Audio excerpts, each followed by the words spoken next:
I pledge allegiance to the flag of the United States of America and to the republic for which it stands, one nation, under God, indivisible, with liberty and justice for all.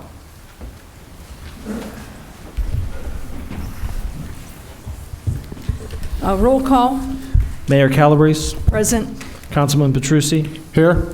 Councilman Getzi. Present. Deputy Mayor Sapp. Present. Councilman Pecora. Present. I am seeking a motion for the approval of the minutes A through D. May I have a motion? Mayor, Yes, Deputy Mayor. I make a motion that we approve number 4, approval of the minutes for A through D. May I have a second? Second. So moved.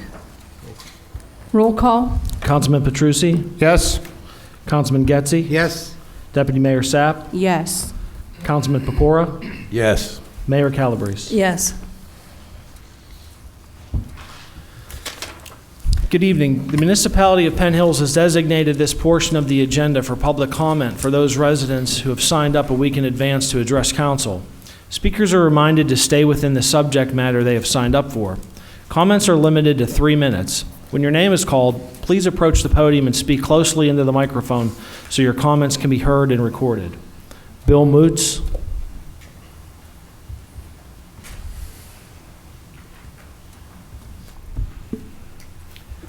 My name is Bill Mouts. I reside at 1335 Maple Avenue in Rosedale section of Penn Hills.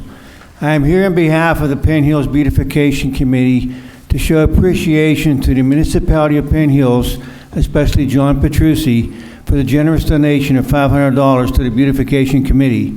Without these funds, we would not have been able to plant, mulch, and maintain the various flower gardens in Penn Hills. I would also like to recognize the volunteers of the Beautification Committee, some of which you see before you on the screens tonight. One thing before I go on, I'd like to make a comment on the flyer that was in with tonight's paperwork.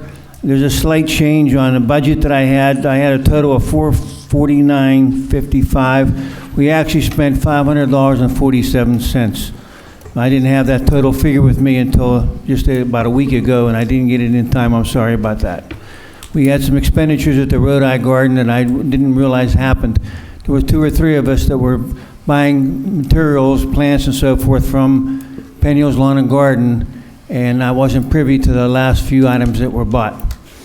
Okay, now it is well recognized that flowers, shrubs, and trees make for a more welcoming environment in any community. Going forward, it is our desire to see all the knotweed that is so prevalent along the highways and byways in Penn Hills be removed and those areas replanted with native shrubs and appropriate trees. This undertaking is well beyond the scope of our Beautification Committee. So I'm petitioning Mayor and Council, when funds become available, to enlist the help of PennDOT to remove the knotweed and allow the Beautification Committee and the Shade Tree Committee to replant these areas with native plants and appropriate trees. Even if we could only do a small portion each year, I feel this action would help to make Penn Hills a more welcoming home to businesses and residents alike. When PennDOT sprays herbicide, they do not only kill the plants, but they also kill thousands of bees. So I'd like to keep that in mind. If we remove the knotweed, we remove the herbicide spraying. Thank you for your attention. Thank you. Thank you, Bill. Elder Arthur M. Balthrop III.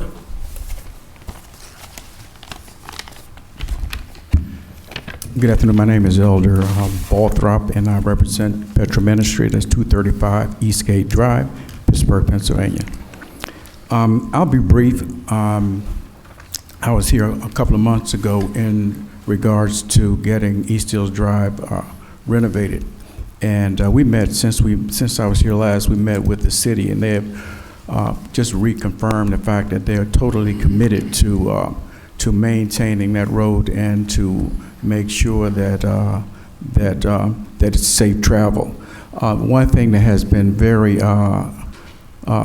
important since we last met is that we met with an attorney that decided to help us pro bono from Reed Smith to write an agreement completely freeing Penn Hills of any responsibilities, current or future, in terms of maintaining that road. So I'm just simply requesting a meeting with the manager or the deputy mayor so that we can make a proposal to them in advance that they could then submit that proposal to council, and then you guys can make an intelligent decision whether it's something that you want to go forward to. So I'm making a request to meet with the manager or the deputy mayor. I'd be happy to give you my card, and I'd be happy to have a meeting with you. Very good. Thank you. Thank you so much.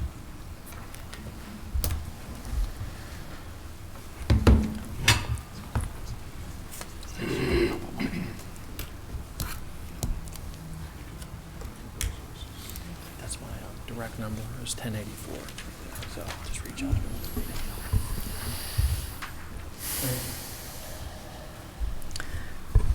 We'll move to old business now.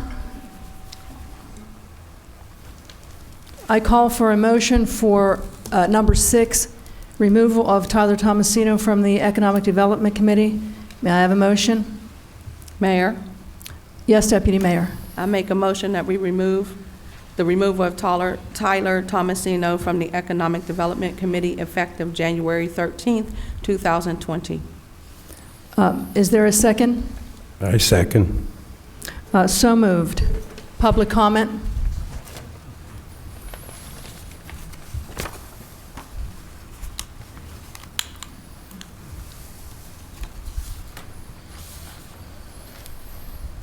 Hi there, Sean Carestas, 413 Crescent Gardens Drive. I guess I would just ask everybody on this council to really think about what you're doing with this motion.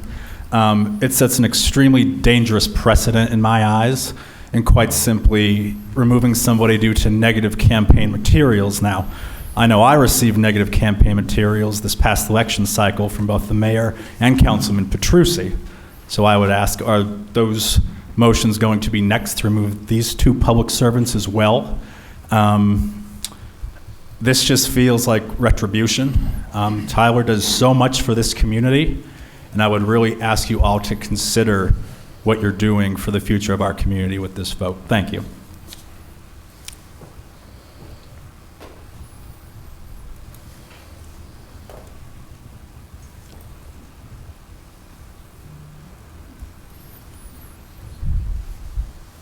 Good evening, everybody. Felix Catlin, 223 Datura Drive. I would like all of you to consider the value of a fresh start. In the new year, a new administration. We're very, very enthused by the combination of people we have working within the municipality at this point, both within the Democratic Party, outside the Democratic Party, a few Republicans as well. They're all giving really, really good input, and hopefully we'll have some good output. So I would encourage a fresh start. Thanks.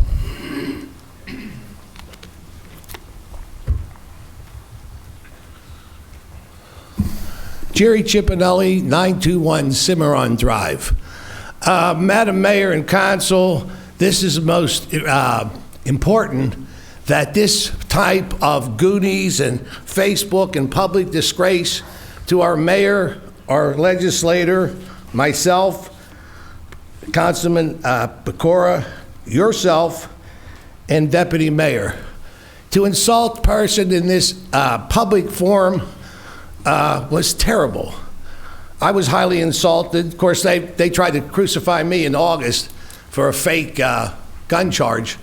But this is important that this man who lied to me election day and said he never publicized it, we have his email and his Tyler Tomasino sending information. It says, I'm going to send you something, my gift to you. Only thing I ask you is don't back it to me, John, or hurt his campaign. But I think it's hilarious. This is an insult to every person on this paper, public forum, and it's a disgrace to the Penn Hills community. It made it all over Allegheny County, and it was the laughing stock of several different NUs in this place. I would recommend his removal, and it was a insult to mayor and council, not counting myself. We intend to seek legal retribution from this gentleman also, so please vote him off.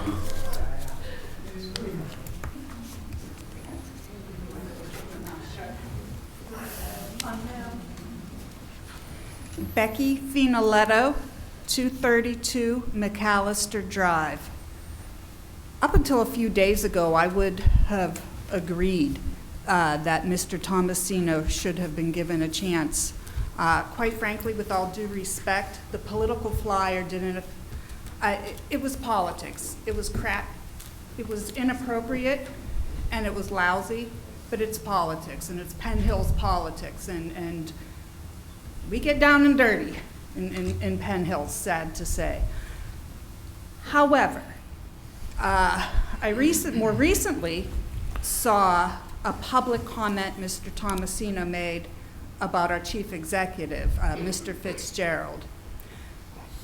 That's a problem, because when Felix talks about a fresh start, we're talking about a chance to really, with everyone here, to tap in to what the county or even the state has to offer.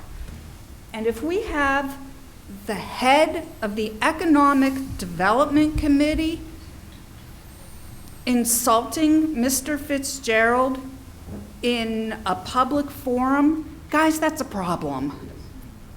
That's really a problem. And so while I said the poster wasn't terrible, it wasn't terrible, but I know after speaking someone's going to make a poster of me. So just don't make me look fat, guys. Don't make me look fat.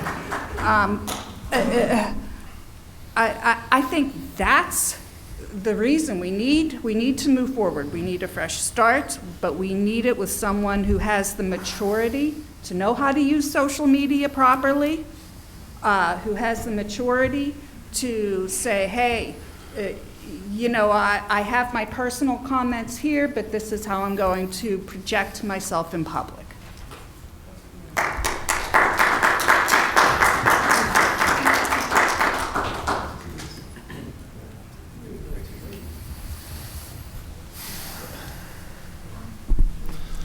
Hello, Alan Waldron, 342 Iris Drive. I just want to ask, was there any attempt to mediate or remedy the situation? I mean, it's been almost 3 months since the election. Tyler's a young guy. He's in his 20s. I know I did some dumb things in my 20s. He's a valuable asset so far to this community. He's done a lot for the economic development. I would argue, excuse me, he's the strongest person on our committee.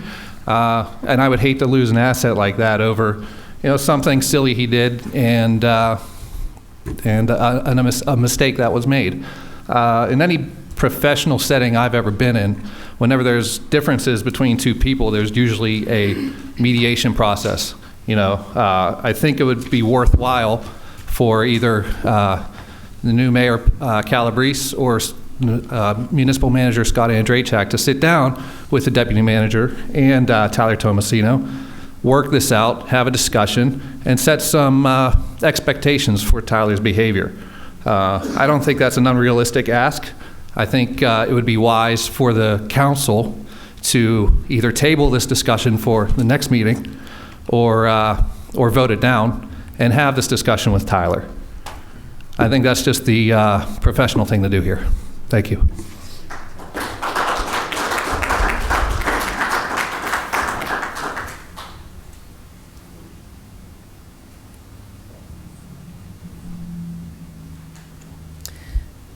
With there being no further public comment, comment from council? Madam Mayor, Yes, Councilman Petrucci. I have something that I wrote up. This was during the holiday season.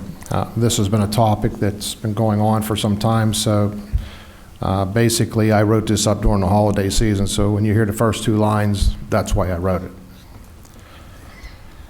In the Gospel of Matthew, chapter 5, we learn to turn the other cheek. In this season of forgiving in spirit, I find it only fitting that we turn the other cheek. All of the problems that we have before us in Penn Hills, this is one of the least. This is something that happened during an election time when testosterone was a rise. A cartoon that was shared between two adults, Mr. Tomasino and another person, where the other person decided to post it on a public social media. It is not the other person who posted the cartoon on social media, nobody would have known of it. Mr. Tomasino did nothing wrong but share something he received from another person. Do we know for sure that he was the creator of this cartoon? I've seen no evidence at this time. If we allow the removal of Mr. Tomasino from the Economic Development Committee, Penn Hills would be the loser. This young man, who I remind you is a volunteer and receives no pay, has poured his heart and soul into this committee. He has reached out to various organizations trying to solicit help with the economic development of our community. Born and raised in Penn Hills, he knows what needs to be done. I myself was attacked during the election with propaganda and lies. Are we going to remove the person from planning who perpetrated that? Are we going to be fair about the removals from committees, or is this a one-sided affair? Thank you. Thank you. Any more comments from council? I would like to speak. Councilman Getzey? Thank you. I'm reading from a prepared statement in order that I be clear, concise, and quick. Some time ago,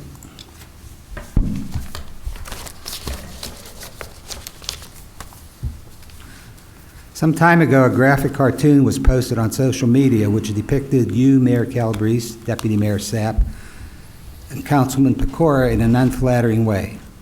The posting was somehow traced to Tyler Tomasino and has resulted in his being on this meeting agenda to be removed from his position as chairman of the Municipal Economic Development Committee. I am opposed to the removal of Mr. Tomasino. He never intended this characterization to go public and was the result of another person's releasing it. If every person who ever lampooned a political opponent was removed from office, we might not have a government. Mr. Tomasino is a very competent person with a wide range of knowledge about many topics.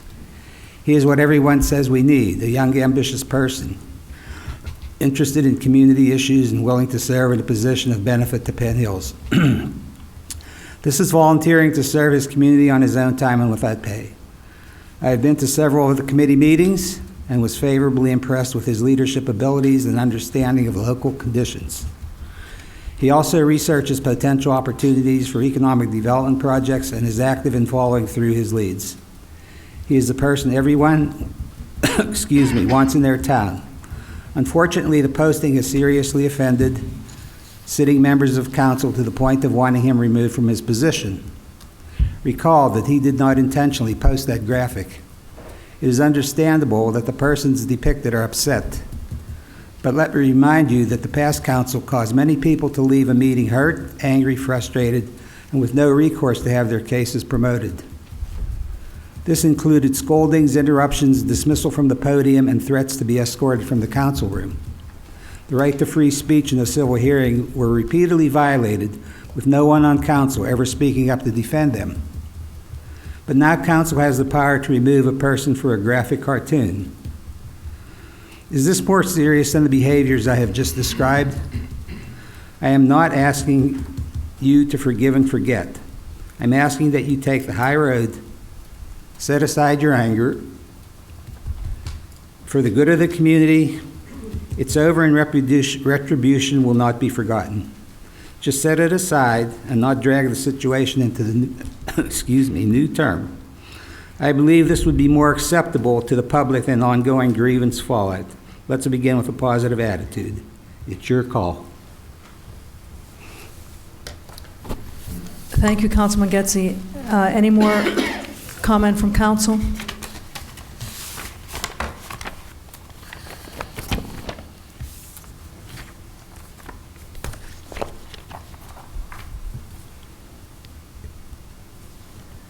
I am not speaking from a prepared statement. I'm speaking from my heart, and I'm using my intellect. If you think for one moment that this is about, quote, removing someone for negative campaign materials, you are sadly mistaken, and you totally missed the mark. I was not offended at all. It was categorized as unflattering, to tell you the truth. I saw Mr. Tomasino on election night, and we had a good laugh together because I personally was not offended about my depiction. Frankly, I'm a segment of that population where the humidity is not good to me, and the depiction of myself was the best depiction of my hair ever throughout the entire campaign. I was not offended for my depiction. In fact, I was labeled as can't win Calabrese. And afterwards, in fact, that gave me the opportunity to make the joke of, I held up the depiction and I said, hey, tell me the truth. Does this picture make my win look big?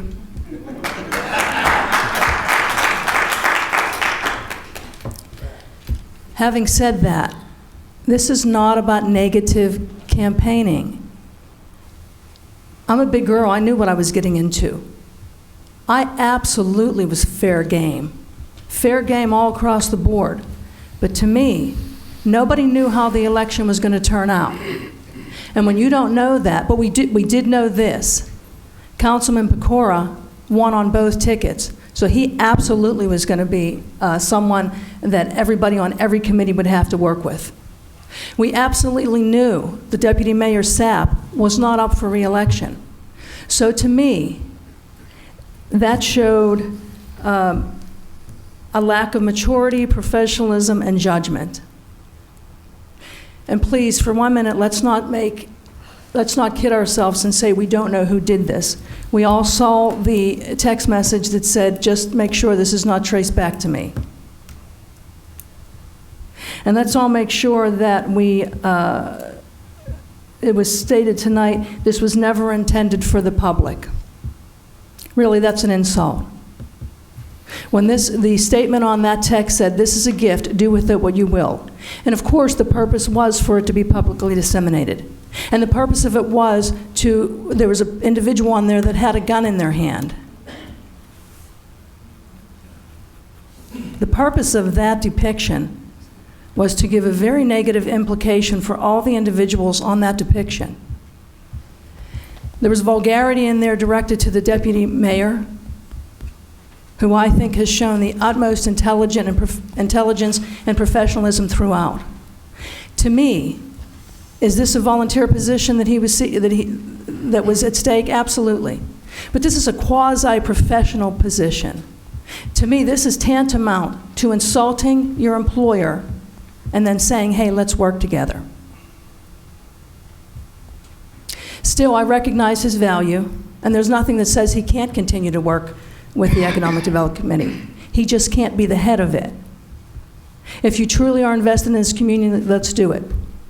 One of his supporters tonight talked about his maturity. He is a grown man. We talk about free speech. Free speech is not absolute. Say whatever you want, but be prepared for the consequences. I too, like one of the speakers tonight, said, you know, maybe we can get past this. I am all for second chances. But then we got a letter, instead of reaching out, an olive branch, trying to explain, seeking forgiveness, it was defensive. Got a second letter defending it again. To me, the nail in the coffin was when we had the honor, and I truly mean it was an honor, to have a United States congressman and to have the county executive, the Allegheny County executive, come to Penn Hills. We were not the only elected officials getting sworn in on Monday night. The county executive could have been anywhere in this county, and he came to Penn Hills, and then there's only one person in the universe that I'm aware of who denigrated the county executive for coming to Penn Hills. With that said, in my opinion, this is a quasi-professional position. If one of my employees would have referred to me in the negative way that the councilman and deputy mayor were referred to, I would probably say, I guess we just don't have mutual respect, and therefore we probably can't work together. And further, this is a new beginning. This is fresh. We are ready, willing, and able to start to work with county officials, state officials, and federal officials. We had a United States congressman here. We had, I got a phone call from Representative DeLuca and Senator Costa. They were not able, they were out of town. We had all levels of government here ready, willing, and able to work with Penn Hills, and yet the only person, as far as I'm aware of, that denigrated the representation of the county was Mr. Tyler Tomasino. Having said that, please understand, this is not about removing someone for negative campaign materials. I won't beat a dead horse, just let me say, I was the only person who is up here who was fair game. I was not offended by it. I was not insulted by the depiction of me. I had a good laugh with Tyler for it. However, the depiction of the two people that he absolutely knew there was no question that he would have to work with, the Deputy Mayor and Councilman Frank Pecora, to do that, it shows a complete lack of judgment, lack of maturity, and lack of professionalism. So please, when I vote, understand, I am not voting for the removal of someone for negative campaigning. I'm voting because I see a lack of maturity, a lack of professionalism, and poor judgment.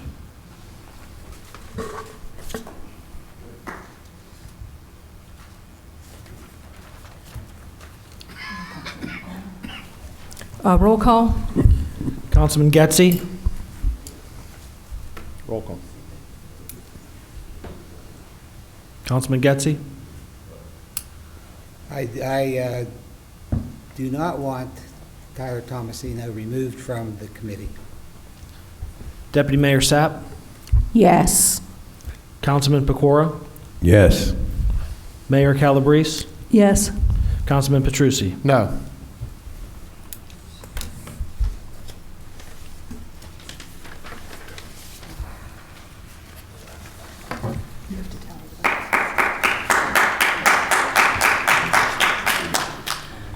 Motion carried. I'd like to call for a motion for, I'd like to call for a motion to table under old business numbers 7 through 13. May I get a motion? Mayor Calabrese? Yes, Deputy Mayor. I'd like to make a motion that we table under old business number 7 through 13. May I get a second? Second.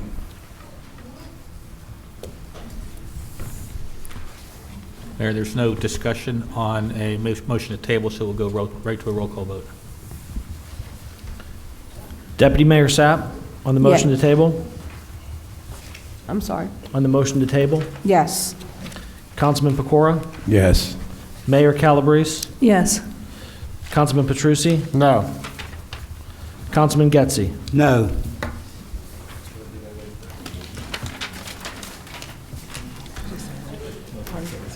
Motion to table carried. Motion to table carried.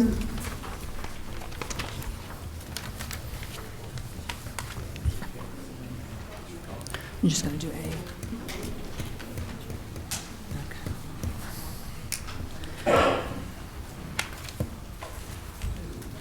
May I get a motion for 14A, ordinance number 2657 of 2020? Deputy, I'm sorry, Mayor Calabrese? Yes, Deputy Mayor. I'd like to make a motion that we approve ordinance number 2657 of 2019, an ordinance of the municipality of Penn Hills, County of Allegheny, Commonwealth of Pennsylvania, a stop sign located at Marshall Drive and Penview Drive. May I get a second? Second.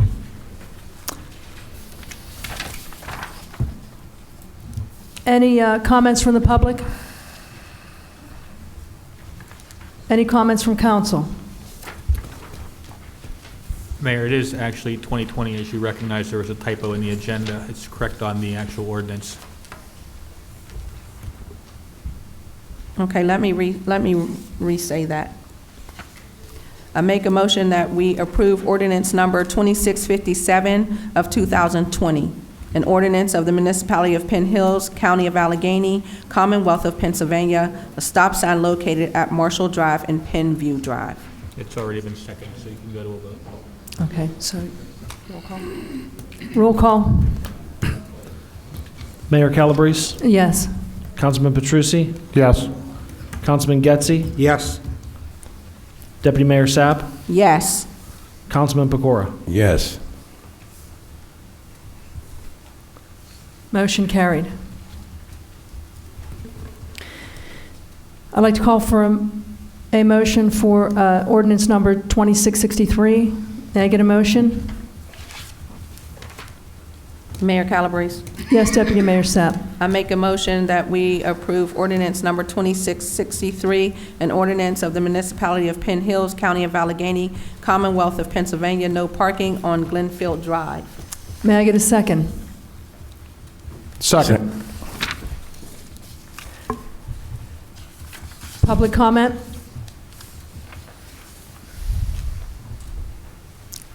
Comment from council? Mayor, Yes, Deputy Mayor Sapp. I'd like to ask if Chris could just give us a brief of the no parking. It looks like the entire street would be no parking on Glenfield. Excuse me, Mayor.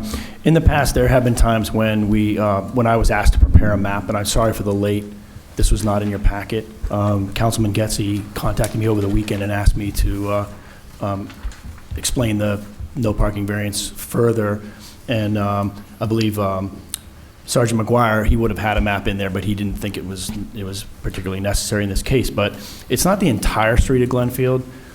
If you're familiar with Glenfield, it actually goes all the way from Frankstown all the way to Garlow. But this is a loop that there's a split where Earlwood Road and Glenfield turn. And at this part of Glenfield Drive is very congested. I'm speaking about an ordinance that I actually had no part in writing, but if you see Sergeant McGuire's memo, he talks about that it was a complaint from a resident in that section of Glenfield Drive, and then it went to public, it would have gone to traffic safety, and then he's the traffic safety officer, so he submitted the ordinance for your approval. And I simply just made the map to try to illustrate a little bit better, and it goes from what is it, 150 to 346, something like that. It's just that it's the right side of the road, the even numbered side of the street around that bend, and it's a very tight area. And then you'll notice that you might wonder why at the end where it comes to Earlwood again, why it doesn't include the corner, that last street. And I would presume that that's because there's already no parking at that intersection. I don't know. Does that help to explain? So you're saying this map is inaccurate? This map is accurate. I just prepared it today at the request of Mr. Getzey. Contacted me over the weekend and asked me to explain it a little bit better. So I thought that the map would be helpful. The red shows the no parking on the even side of the street.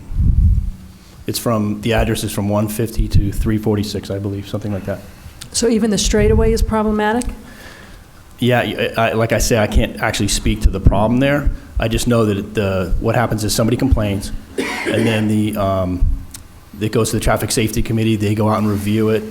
The Traffic Safety Officer, then they make a determination, and the Traffic Safety Officer presents the ordinance to Mayor and Council. I am very familiar with this part of the street, and it does get congested.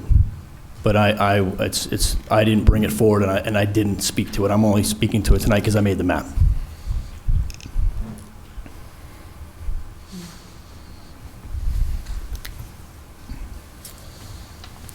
So this is on the recommendation of public safety after they've actually physically gone out? Yes, they've received a complaint, physically gone out, had a meeting about it. They have monthly meetings about this, and I'm not sure when that took place. I can't speak to that either. But it's typically after a complaint has been received or some discussion, then they have a meeting to discuss it. They go out and see it themselves personally, and then the traffic safety officer would write you an ordinance or a memo to create the ordinance that would have the no parking. As I said, I was not at these meetings, and I'm not aware. I'm just speaking of it because I have some knowledge of it, having made the map. Do you want? Do you want to come to the microphone, please?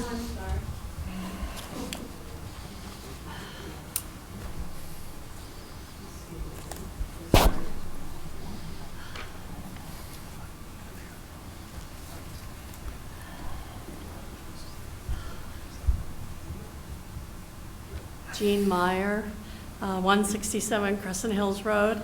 Is this just going to be on one side of Glenfield? Yes, that's correct. If you look at the red line, it's on the even side of the street. Okay, so if you have people coming to visit, they can still park on the other side of the street? That would be correct, yes. Yeah, because if you take away parking completely, you're going to have people angry at you. Okay, and it only, what is the end there? The right-hand side end? Where is that? I think Jesse's going to move it up a hair. Yeah, thank you, Jesse. It's, you can see that's 150. It's right in that curve, if you're familiar with Glenfield. It's from 150 to 346, I believe is the address. Okay, okay. All right, thank you. Mayor, Yes, Deputy Mayor. I just have a further question. So I realize, I'm all for traffic safety, but I realize that you're saying there's going to be parking that is allowed on the right side, the even side of the street. However, There's no parking on the right side. It's the even side of the okay, street. so no When we say parking. right, it depends on which way you're going, but if you look at the map, it's on the right-hand side. It would be Okay, to but the even side, we're yes, able to park even on side. an even side. The Okay, east side of the street. got you. Okay. And do you know what the proximity is of the driveways? Like how much parking is going to, how much space is going to be permitted for parking between the driveway and the small space in somebody else's driveway? Because it looks like there's a lot of homes on There would be this. no parking on the right-hand side of the street from 150 to 346. None. Right, so I got that. So 150 to 346. Are all even sides of the street. That's correct. So on the other side of the street, my question is there enough space between, and I'm sure traffic safety did their measurements, but how much parking would be allowed on the other side of the street between driveway, space to driveway? And I'm in not that- asking for specifics, but if someone has company or family dinner on the other side of the street, and you're blocking the neighbors on Right. the other side of the street, that could create a problem. The lots in this zoning district, it's R1, they're 60-foot lots. They're 60 feet wide. So I would presume that if a driveway is 12, 13, 14 feet, there's a considerable amount of space, maybe 45 feet left over for parking. And a car, let's say it's 20 feet long, I think there's enough parking. Right now, what happens is that people park on either side of the street, and it causes some problems for those residents. Some might say it's actually a traffic calming. It's, you know, you're familiar with driving on streets where you wait and the other person comes and you wave, but I think that the people that live there are frustrated by this. Okay, thank you, Chris. Madam Mayor, Yes, Councilman. I have a question. Was this brought up because of the snow plowing issue also? I'm not aware of that. I wasn't in these meetings. Oh, I you don't wasn't know. at the meeting? No. Because I know I it's... only it's- read the ordinance and just created the map. I actually have no idea. I'm familiar with the street, and I know it's pretty narrow. Right. It's and- very narrow, yeah. Or it's just all the cars park on it, And right? if you put a plow down that street with parking on both sides, it's going to be really tough, so. Mayor, I have a question. I know this area very well. I spoke to several people from the street to see if they were aware of this potential ordinance, and the people I spoke with were not. My recommendation would be to table this and get the opinion of everybody on the street, or most people on the street, rather than move on one complaint. I understand what people have said about traffic, snow, parking, but in my opinion, parking on one side of the street only may cause problems, because in front of some of the homes, you'll have all the cars lined up, and on the other side, you'll have none. And I don't know that everybody's going to like that. Thank you.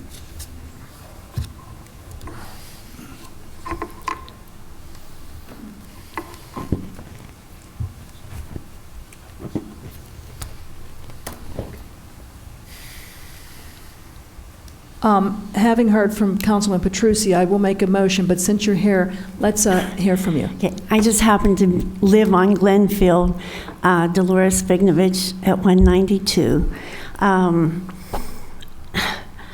I can honestly say that it is a real problem, safety-wise, for emergency vehicles, excuse me, to come through. It's like a maze sometimes trying to get through that street. I can understand why you might want to table it to ask more people on our street, but personally speaking, I really do see that need. I don't know what else I could possibly add to it, except that I would really like to see no vehicles on that street. When we had our road done, it was amazing how people found places to park their cars, and there was no parking. But if you do have to use the street to park, I could envision at least one side of it being used. Thank you. In light of Councilman Getsy's comments, I would like to call for a motion to table this ordinance. May I get a motion? I'll motion to table this ordinance. May I get a second? Second. Roll call. Councilman Petrucci? Yes. Councilman Getsy? Yes. Deputy Mayor Sapp? Yes. Councilman Pecora? Yes. Mayor Calabrese? Yes.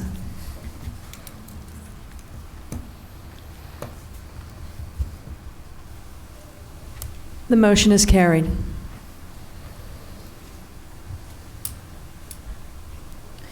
May I get a motion for ordinance number 2664?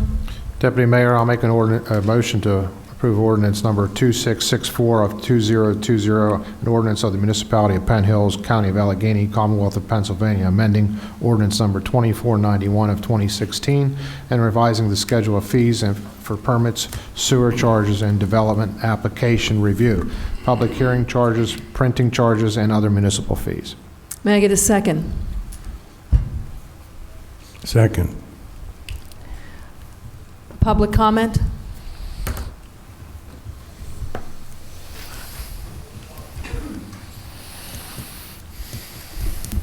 Faith Malazzo, 121 Castle Drive. I just have a question. I've never really looked at these in detail before, so I'm just hoping someone can explain some of these things to me. And the attached sheet, like what is a sign permit for, like what would a residential sign be? They cost $1 per square feet. Commercial. Do you want me to speak to this? Go ahead, Chris. If you have a home occupation, you're permitted a 1 square foot sign, and you would have to get a permit for that sign. Okay. A peddler's license, is that like people that go door to door, like if someone's trying to get you to switch your electric or Comcast or something, or is that different? No, that's correct, that is, but there's another separate ordinance that's very specific to what peddlers are allowed to do. But that is correct, and there's various types of peddlers, and that's like I said, that's a fairly lengthy ordinance, but it does require a fee for a license.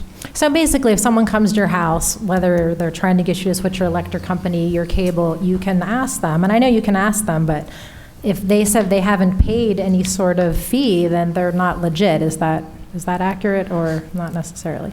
I'll try to speak to that as best I can. That is correct. I would say that is correct. There are exemptions for churches, religious people that would come through your neighborhood, and I believe nonprofits. And I would be glad to share the peddler's ordinance with you further if you'd like. Sure. Thank you. Okay, a couple more, just because, like I said, this is new to me. Can I just want to explain also that when you're looking at this ordinance, it seems quite lengthy and involved, but the changes are where there's brackets. I'm not sure if you're aware that brackets where things are removed. And I know, but this is underlined. just a good time to ask these questions, I think. Fine. So Thank you. I just want to make sure. Yeah. I noticed, I just thought this was kind of funny. It says jukebox, $100. So if someone wants to put a jukebox, they have to pay $100. That's not what. Yeah, this is correct. There are fees for mechanical devices of all types. Okay. Also, there's temporary membrane structures, tents, and canopies. So if someone puts a like some kind of canopy in their backyard for a party, they have to pay a permit for that? You'd have to speak to the fire marshal about that. That's a fire marshal fee, and those are, I believe, what is it, section 105 of the fire code. This is something that I could preface this by saying that each year I reach out to the department heads and ask them if they need any changes to the zoning fees. And the fire marshal, Chuck Miller, had asked for these changes actually last year. And I can apologize to him for not getting them out sooner, but so this is something that he's asked for. I'm not exactly familiar with the details of each fee. You'll see at the top where it used to be, say, $50 for all of those things. He has now made it much more specific. And I would say, yeah, you're correct. Like, if somebody were to sell fireworks and they had a tent, a temporary tent, or some sort of outdoor tent, it would have to be fire rated. That's correct. Okay. That's a fire safety issue. All right, and then my last one, because as we know, we've brought this up in many council meetings, people love to set off fireworks pretty much daily the month of July.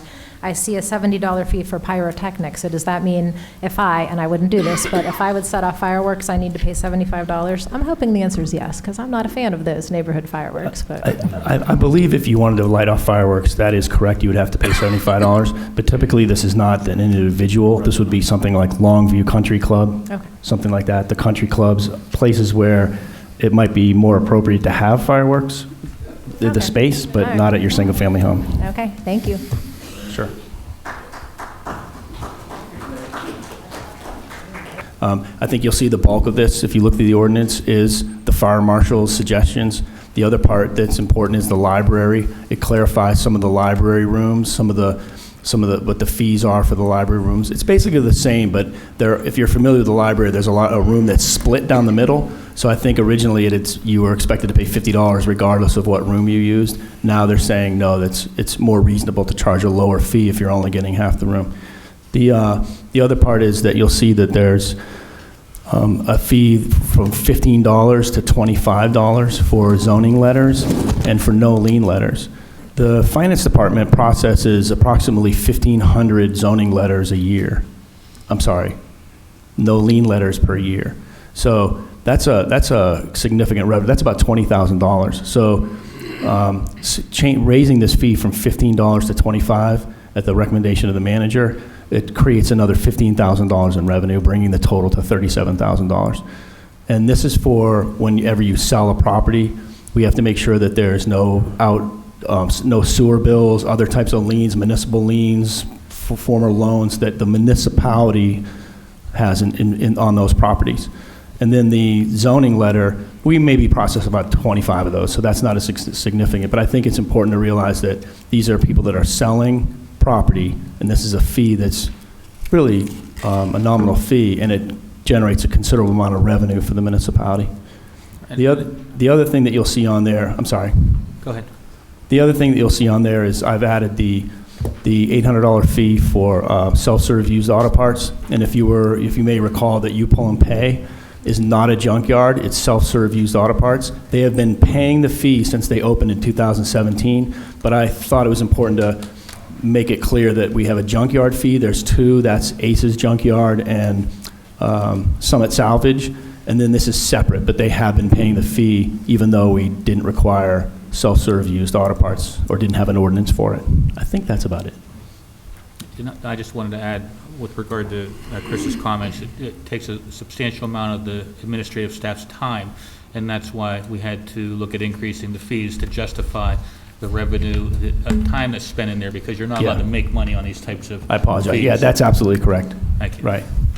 And like I said, there's 1,500 of these letters a year. It's a significant amount of work. And that was included in the 2020 budget as well.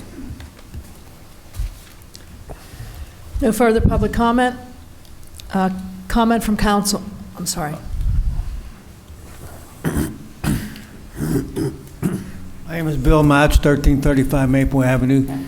Is there a sign police that goes around Penn Hills looking for signs that are not being paid for? I would say that these are referring to businesses. The reason why I asked that question, and it might rustle some feathers, but there's a large sign about 4 foot by 8 foot that's on the very corner of Sandy Creek and Allegheny River Boulevard, right against the front bumpers of a used car lot. And this guy promoting his religion, and we are a diversified community, and might make some people uncomfortable. And I was wondering if this gentleman is paying for that sign. It's about 4 feet by 8 feet in dimension. He No, changed it quite often. Yeah, I can assure you that it's not there's no sign permit for that. These would be your permanently mounted signs on businesses or poles. And this, I would imagine that, or I can assure you that there's been no sign permit issued for that sign. And as you're correct in that it might ruffle some feathers. Then somebody should call him on the carpet, perhaps. Make him pay his due diligence. Thank you.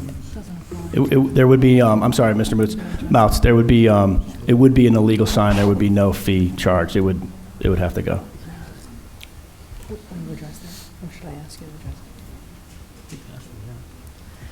Solicitor, can you address that comment?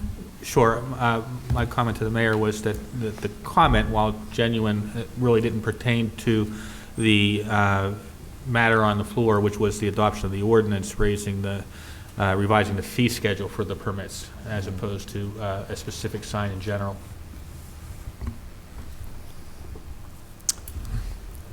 Comments from council?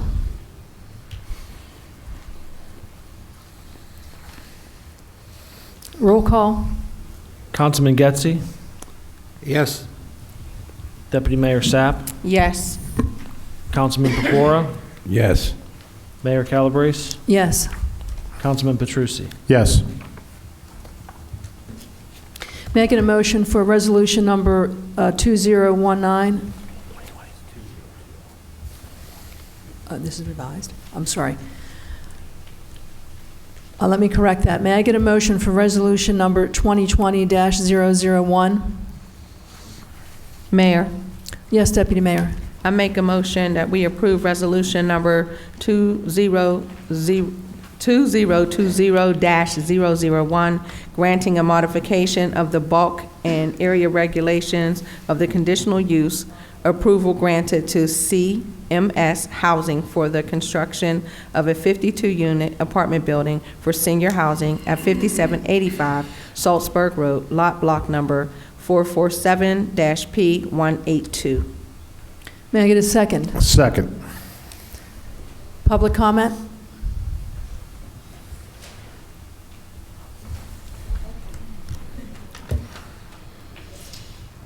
Bill Mouts, 1335 Maple Avenue. May I suggest that in the regulations, they stipulate shielded lighting in the parking lot? It's coming to a time when we're not going to be able to see any stars in the sky because we have so much light pollution. And the second thing is to make sure that the building is constructed with fire suppression in every room in the building. I was 3.5 years I spent as a maintenance person at a 200-unit high-rise. And on several occasions, we had near fires for elderly patients smoking in bed or smoking on their couch and falling asleep. So these people are going to be elderly, a lot of them smoke, and there damn well better be fire suppression systems in this building. Thank you. Thank you. I can answer the two questions. Number one is the first thing about the shielded lighting. The applicant will be coming before the Planning Commission for approval, and at that time, the lighting will be addressed without a doubt. And I believe that we typically propose to have zero lighting off-site. And then for the second part, the fire suppression, that is a requirement of Penn Hill zoning ordinance. Will you come up to the microphone, please?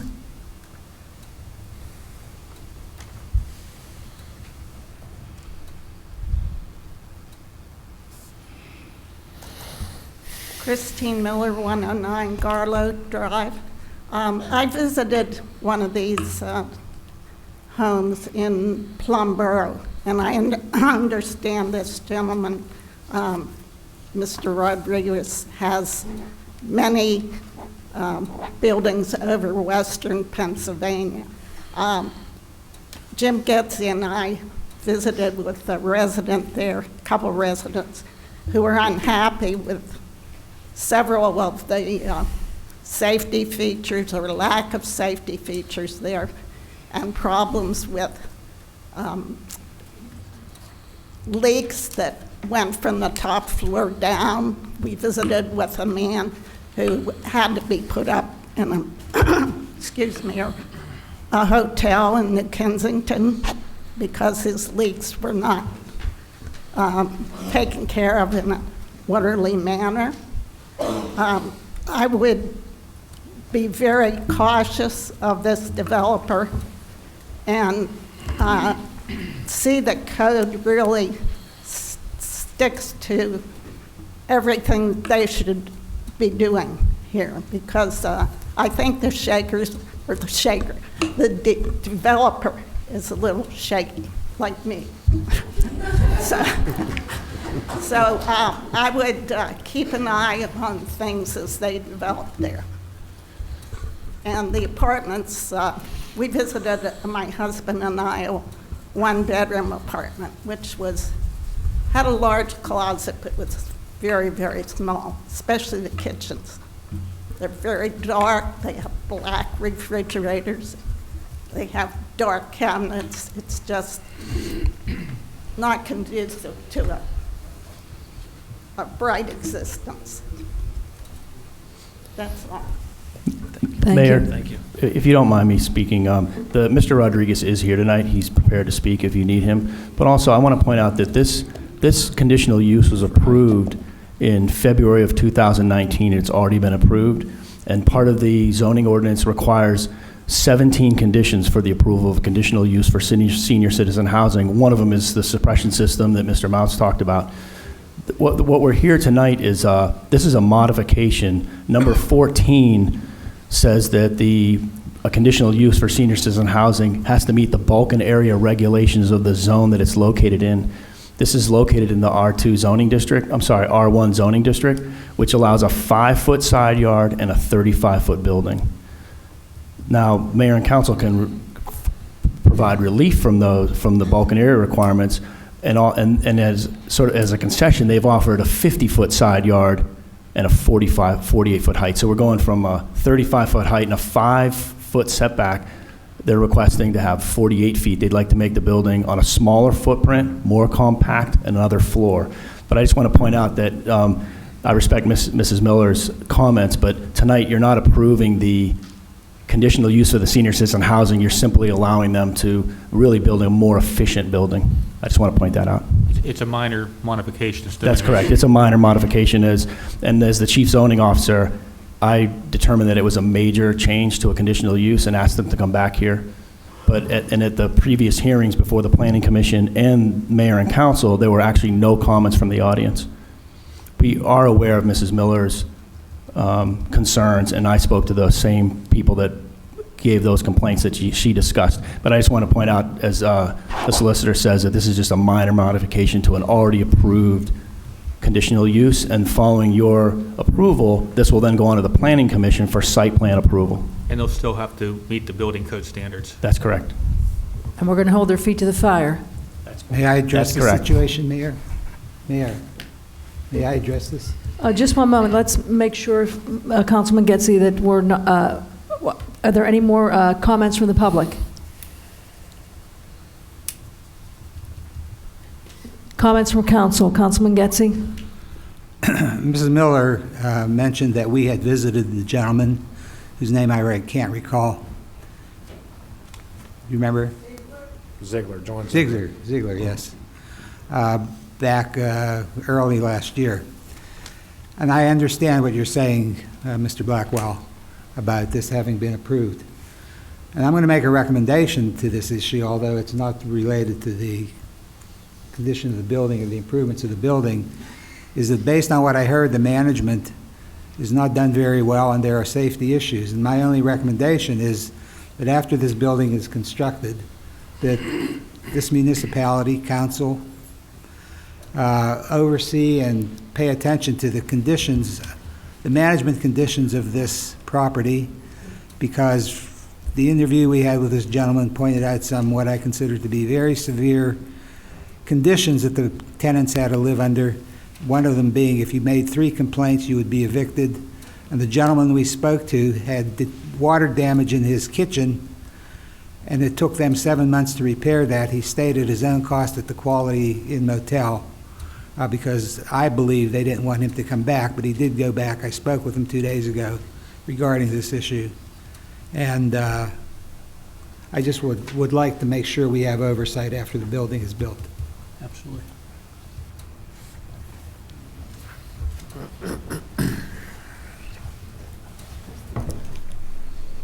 I'd like to address this because I'm the developer, Victor Rodriguez. Can I speak?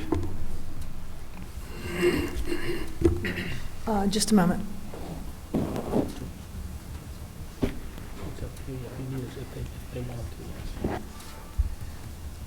Sure. The time for public comment is over, but I think it'll be important to hear from you. I just want to clear up the facts here. Mr. Ziegler caused a fire on the 4th floor where his apartment was. The building is fully sprinkled like every building we've ever built. When you cause a fire in a building, it causes water damage. It was extreme, and it went all the way down. Rarely do fires ever happen on the 3rd or 2nd floor. They're always on the 4th floor for some reason. So we had a fight with the insurance company, and that's why he couldn't live in his unit. Nobody brought up the fact that there was a fire. And so that seemed like a gross kind of, not straight with the facts there. So, and you ask anybody, you can go to Pennsylvania Housing Finance Agency or one of the best management companies in the state. And I don't like it when people come up here and damage our reputation because they cause a fire in our building and then people bring, people like you in there and create stories. It's just not true. So I just want to get the facts straight there. Mr. Rodriguez, I would ask that you would remain at the podium, please. Mayor. Deputy Mayor Sapp. Mr. Rodriguez, I know that this has nothing to do with the modification, but I just want to ask the question with regards to the statement that was made by a resident, 3 complaints, and it calls for eviction. It's not true. They have a lease, so they have to cause a lease violation, and complaining unfortunately isn't a lease violation. So, we follow the law. Okay, thank you. Yeah. Mr. Rodriguez, I would like to say that I would prefer to deal in facts, but since there was something said here that a resident said, I also have heard on the flip side that you have good properties in other areas and that you do a fine job of management. Thank you. I appreciate that.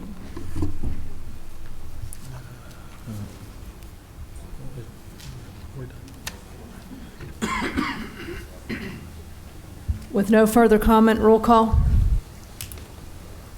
Deputy Mayor Sapp. Yes. Councilman Pecora. Yes. Mayor Calabrese. Yes. Councilman Petrucci. Yes. Councilman Getzey. Abstain. Motion carries.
Councilman Getzey.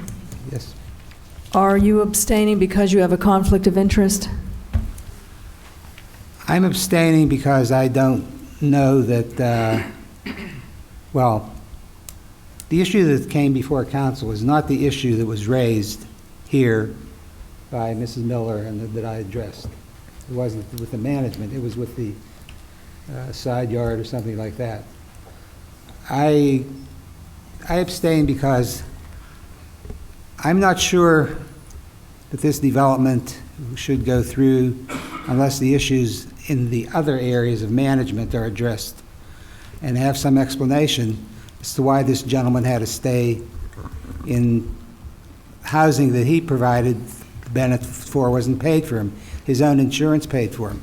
So I realize that that is not the issue that we're here on this resolution to discuss. So that's a no, you don't have a conflict of interest? I have no conflict of interest, no. Would you define what you mean by conflict of interest? Any financial conflict, or? Yes. I have no financial conflict. I never knew this gentleman until I met him regarding this issue he had, and no conflicts. I have no conflicts.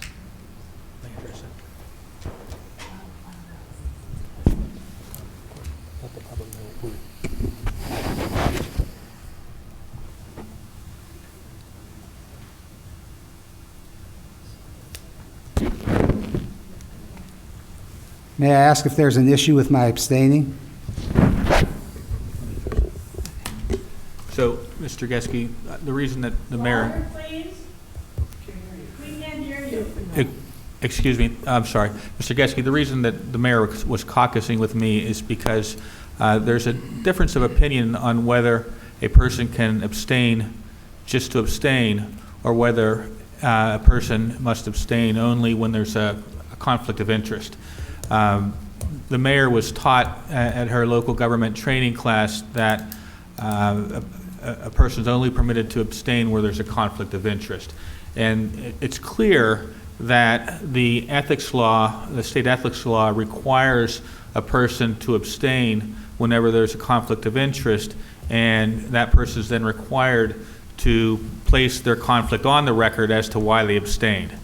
The difference of opinion is when there's not a conflict of interest, can a person abstain because they don't have an opinion, or they're not fully informed, or a reason such as that? The mayor was taught in her local government training class that that's not a valid basis to abstain.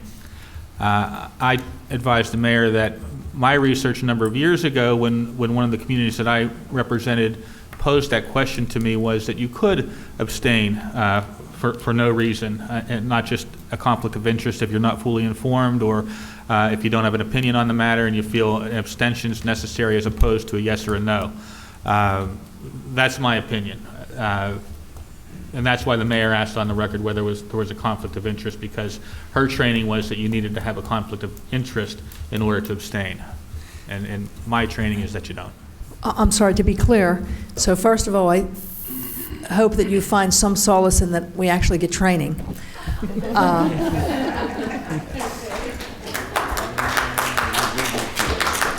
Whether or not you choose to attend it, that's up to you, but I am choosing to attend these training sessions. And just to be clear, my training was that if you have when you abstain, if you have a conflict of interest, you must state that. There are other reasons, but you cannot abstain simply because, for example, I didn't do my homework, or I don't want to make an unpopular opinion. So, I respect the solicitor, and I just wanted to be clear with Councilman Getzey whether or not he was abstaining because he had a financial conflict of interest or some other conflict of interest. Thank you for the explanation. I'm sure I'm going to remember this one. But is my abstention okay, or must I vote yes or no? Pardon? Present. Well, we have to roll call. Okay, so, you went through everybody, did Mr. Petrucci? Yes. Okay. I'm sorry, but motion carried.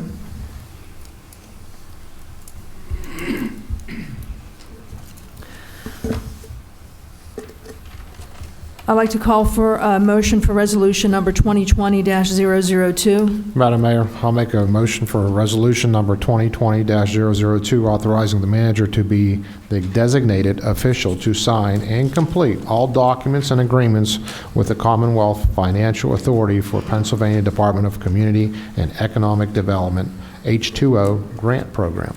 Second. Public comment? Comment from council. Roll call. Councilman Pecora? Yes. Mayor Calabrese? Yes. Councilman Petrucci? Yes. Councilman Getzey? Yes. Deputy Mayor Sapp? Yes. Motion carries. Items for consideration. Madam Mayor, Yes, Councilman Petrucci. I have a few items for consideration. I'll go through them as quick as possible. Back on January 1st, I got a complaint about some pornographic graffiti that was written on a fence at 1803 Leechburg Road. And I have to commend Code and our manager, Scott Andrachak, for the quick and thinking outside the box. They took care of this problem immediately. They went down and if you've seen it before, they put some white that looks like tablecloths. Am I sure about that? Was it tablecloths or paper? I'm not sure. I'm not sure exactly what Kathy used. I know paper. They They but I think covered it fell it up. off, and I think they painted over it today. I think. Okay, That's correct. they covered it up quickly because it was very expensive, and there was some kids that were standing at the bus stop, and I was getting some calls on it. But when I received an email, immediately on the 1st, I sent the code enforcement an email, and I received back that there was no graffiti ordinance in Penn Hills that applies to the residential property. So at this time, I'd like to make some type of, I'd like to see if we can get a graffiti ordinance in Penn Hills that applies to the residential property. So if you could consider that Manager Andrachak in the future, I would appreciate it. A couple nights ago, myself, Councilman Getzey, and the Mayor, Pauline Calabrese, were at a Rotary Club meeting, and something was brought up, and I'm just going to touch on it for real quick. Back a while ago, October 17th, somewhere in around October, I was with the Economic Development team, and we were talking about property that was vacant and that we were going to turn it over to, we would like to have turned it over to different developers to develop the property. Now, Mr. Getzey touched on it at the meeting the other day and struck a nerve with me, and I did put something together back in October from one of the meetings, but I believe I was sick back then, and I didn't get it to the following meeting, so I still have it written, and I pulled it out, and I just passed it off to the council members and the mayor. Real quick, I won't read you the whole thing. It says, so what I'm proposing is that around Penn Hills, we have a lot of vacant homes.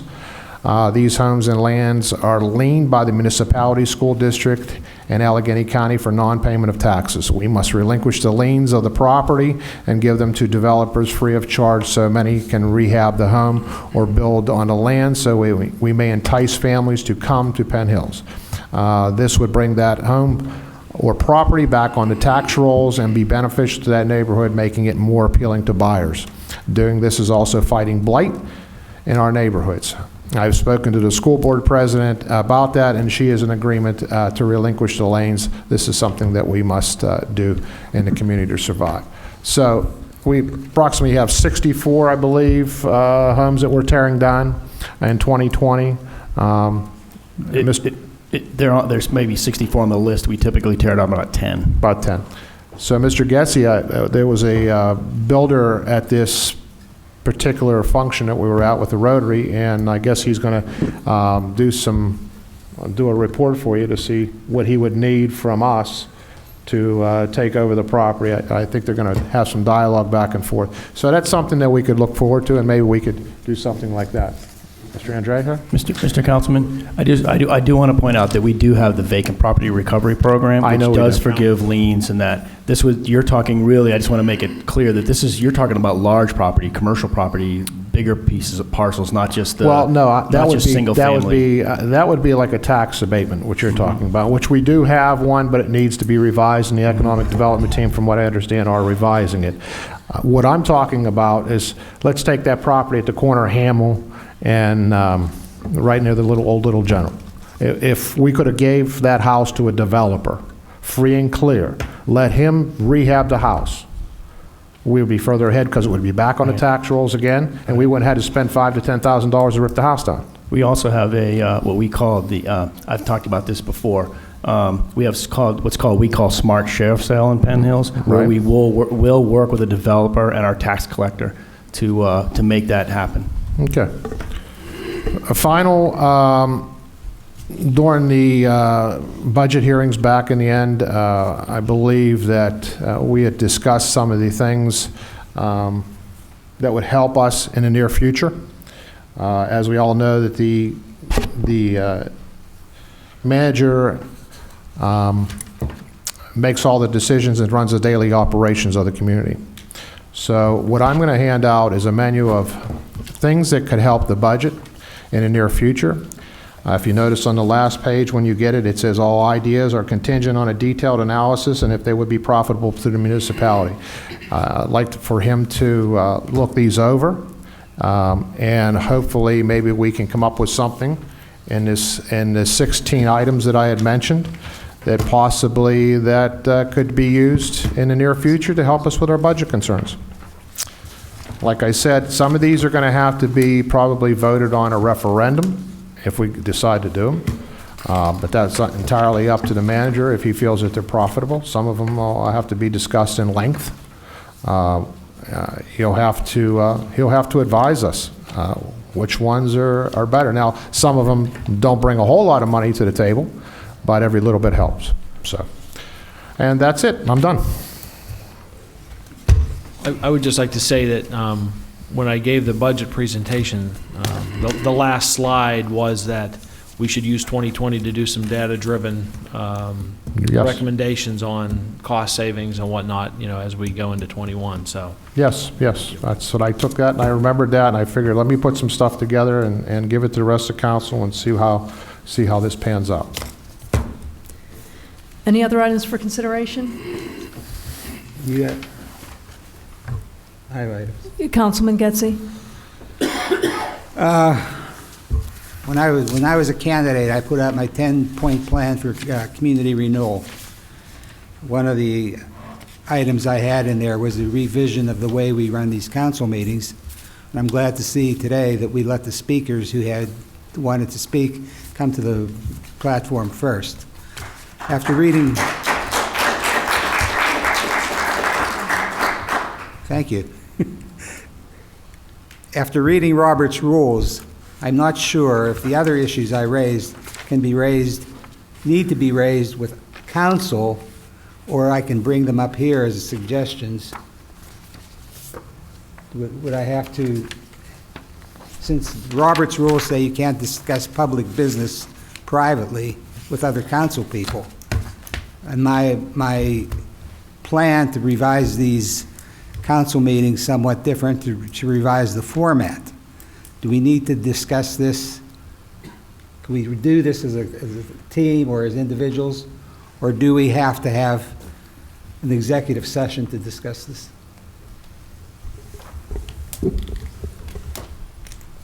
I can't think of any exception that the discussion of Robert's Rules of Order would fall under for an executive session topic. It's not personnel, it's not real estate, it's not collective bargaining.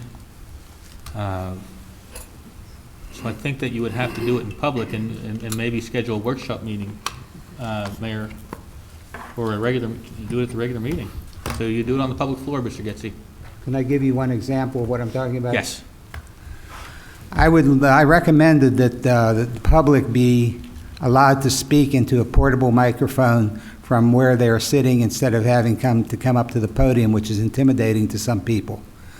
And as we have been doing, everybody must come up to the podium.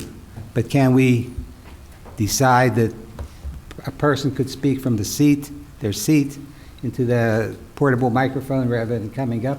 Give them the option.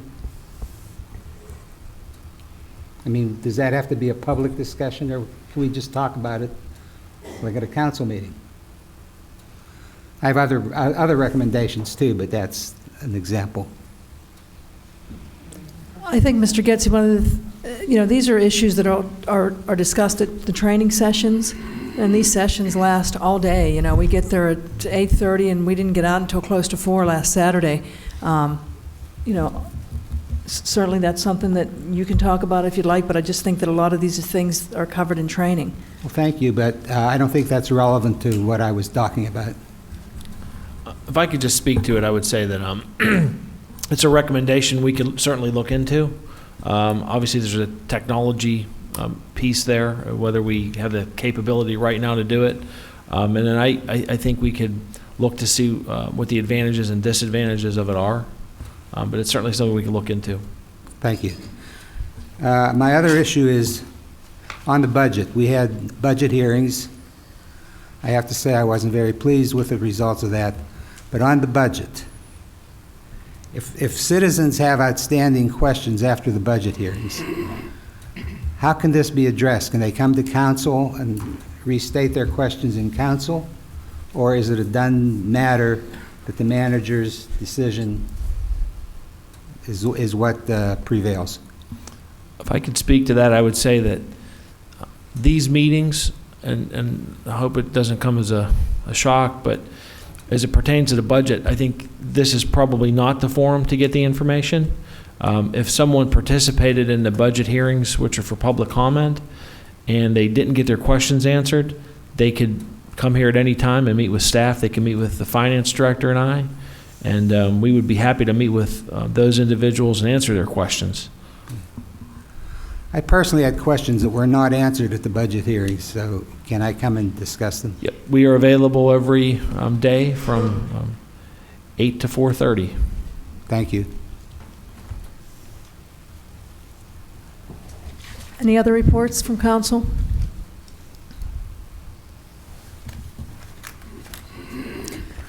I have a brief report. I was sworn in on Monday, January 26th, but I actually started to do some activity beforehand.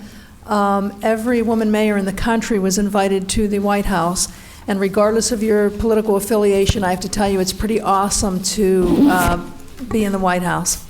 I was there for 2 days in December. They had us in small groups. It was pretty cool to be with mayors from the mayor of Fort Worth, mayors from California, mayors from New Mexico, literally mayors from all over the country, from different political leanings. We literally were in a group smaller than this. We literally were with cabinet members, met face to face, had this close talk with the Secretary of Transportation. So the folks in Washington, D.C. are ready, willing, and able to work with us. So I'm just very excited to branch out beyond Penn Hills and talk about improving us with not just locally, but with county, state, and federal officials. So I'm very excited to do that. I have been, along with Councilman Pecora, we've been going to the training sessions. They have different training sessions. For example, the one we went to on Saturday was for police, fire, and EMS. Next Saturday, we will be learning about the infrastructure. So they're really good educational sessions. In addition to that, we have some more programming, and I'll be in State College in March. So there's a lot going on, and I'm very excited. And again, I do have an open door policy. I have to do some more technical things, but phone, email, face-to-face. I'm happy to meet with anybody. I'd love to hear your concerns.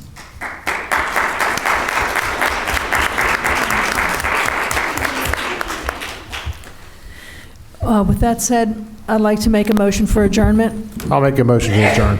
May I get a second? Second. So adjourned.